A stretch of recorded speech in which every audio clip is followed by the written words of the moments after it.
নমস্কার, আমি দিতির ইচ্ছে থেকে দিতি আবারও চলে এসেছি নতুন একটা ভিডিও নিয়ে তোমাদের সামনে। আশা করি তোমরা সবাই খুব ভালো আছো। তো আমরাও ভালো আছি। গতকালকে তোমাদেরকে বেঙ্গল সাফারির কিছুটা ভিডিও দিতে পেরেছি, আর কিছুটা ভিডিও রয়ে গেছিলো।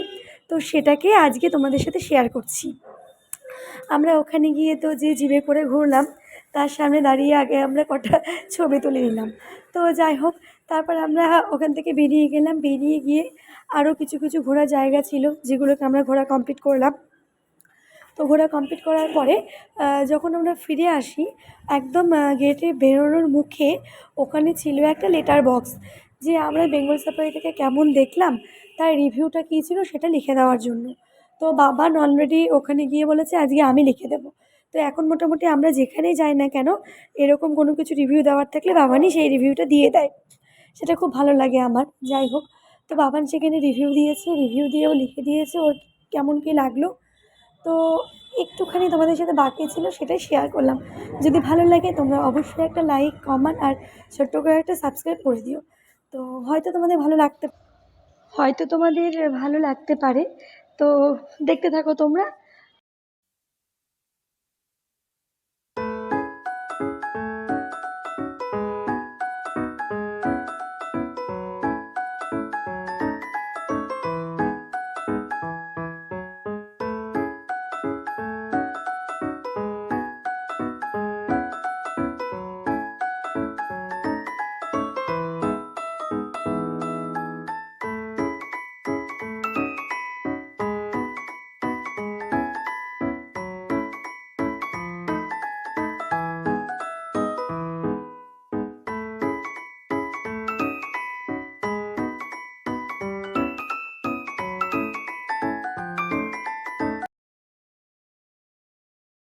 বাবানের যে কি মনে হয়েছে, ও বাঘ দেখে এসে আবার পিছিয়ে গেল, পিছিয়ে গিয়ে বাঘের কানে কানে কী যেন বলছে।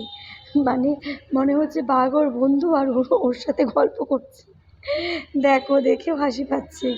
তো যাই হোক, এটাকেই বলে বাচ্চা। তো এরা হচ্ছে খুবই ইনোসেন্ট, মানে সময়ে দুষ্টুমি, সময়ে ভালো, সব কিছু মিলেমিশে একাকার। তো যাই হোক, তারপর চলো দেখতে থাকো আরও কি।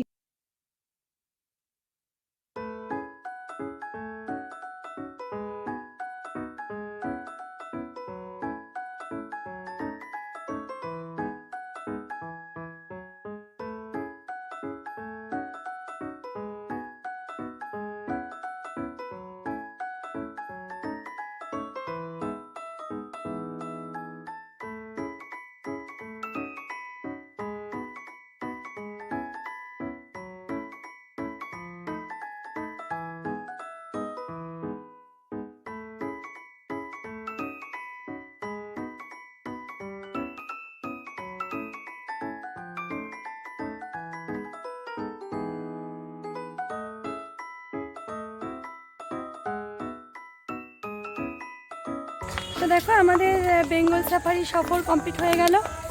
এখন আমরা এখান থেকে বেরিয়ে যাচ্ছি।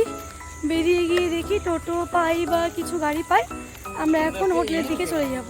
তো চলো, আমরা তো পুরো ভিডিও করে নিয়েছি, টোটালটাই তোমাদেরকে শেয়ার করব। বাড়িতে যাই, তারপর সব হবে। তো চলো এখান থেকে বেরিয়ে যাই, তারপর এখান থেকে কোথায় যাবো না যাবো টোটালটাই তোমাদেরকে দেখাচ্ছি।